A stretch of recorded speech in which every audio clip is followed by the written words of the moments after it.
जन्म से लेकर के ठठरी तक यानी कि मृत्यु तक हम बहुत सारे रिश्तों से बंधे होते हैं। सबसे पहला रिश्ता हमारा अपनी माँ के साथ होता है फिजिकल तौर पे। जैसे ही हम बाहर आते हैं बहुत सारे रिश्ते अपने आप बनते चले जाते हैं और ये रिश्तों का पूरा जाल होता है। जैसे जैसे उम्र बढ़ती है रिश्तों के दायरे भी बढ़ते जाते हैं। अब प्रश्न ये होता है कि इतने सारे रिश्ते और खुद का स्वास्थ्य आपस में क्या संबंध रखते हैं।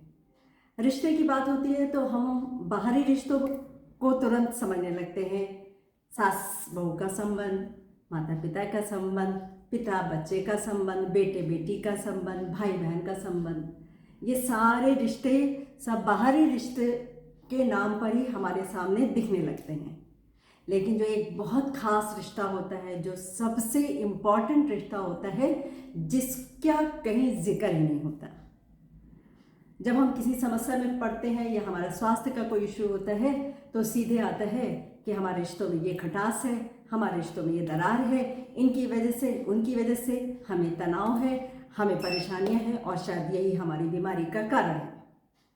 एक साहब अच्छे खासे फर्स्ट क्लास लाइफ चल रही थी, मज़े से जी रहे थे और उनकी जब शादी होती है तो शादी के 5 या 6 साल बाद अपने फैमिली के अंदर तनाव को देखते देखते देखते और उसको मैनेज करते डील करते वो बीपी के शिकार हो गए।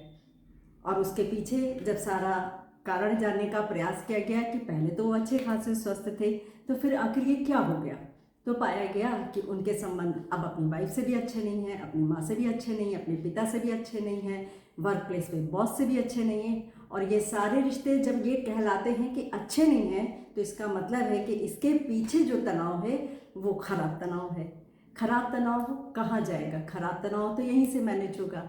जब हम यहाँ से रिश्तों को मैनेज नहीं कर पाते हैं, यानी कि तनाव में अच्छे और ख़राब तनाव का बैलेंस गड़बड़ हो जाता है, तब हमको धीरे धीरे शरीर के अंदर दिक्कतें शुरू होती हैं, जिसमें किसी का प्रोमिनेंटली बीपी का शिकार, बीपी की प्रॉब्लम, फिर धीरे धीरे और भी बहुत सारे इश्यूज जो लोगों में दिखते हैं, कहीं ना कहीं उसका कनेक्शन तनाव के मिसमैनेजमेंट की वजह से होता है।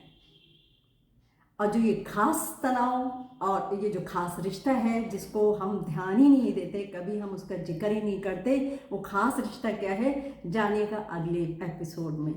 जिससे सबसे पहले जो रिश्ता हमारा खराब होता है वो इस खास शख्स से होता है और इस खास शख्स को हम आम बना बैठते हैं।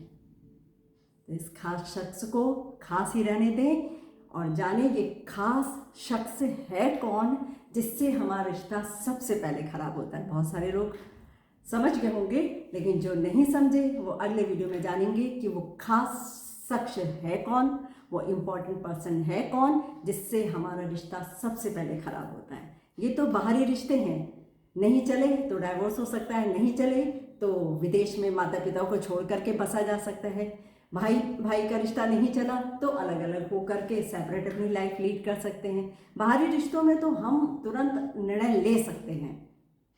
फंसते हम तब हैं कि जब हम अलग नहीं हो सकते, हम उससे बच नहीं सकते, हम उसे छोड़ नहीं सकते और फंसे फंसे ज़िंदगी को जीना शुरू कर देते हैं। तब तो और भी ज़्यादा मुसीबत हो जाती है जब हम फंस करके जीते हैं। तो ये बाहरी रिश्ते हैं जिनको हम छोड़ सकते हैं किसी भी फॉर्म में। आप देख सकते हैं कि किस तरह से न्यूक्लियर फैमिली का कंसेप्ट आ गया है, कैसे लोगों के बीच तनाव हो रहे हैं, कैसे भाई भाई से जुदा हो रहे हैं, कैसे भाई बहन के रिश्तों में खटास आ रही, कैसे माता पिता से बच्चों में खटास आ रही है या बच्चों में माता पिता की खटास आ रही है और रिश्ते पूरी तरह से धूमिल होते चले जा रहे हैं। जानेंगे कि वो ऐसा कौन खास शख्स है, फिर से बताएंगे, जानेंगे वो खास शख्स कौन है जिससे सबसे पहले आपका रिश्ता खराब होता है। तो ये रिश्ते ऑटोमेटिकली मिसमैनेज हो जाते हैं, इनका प्रबंधन और भी ज़्यादा मुश्किल हो जाता है।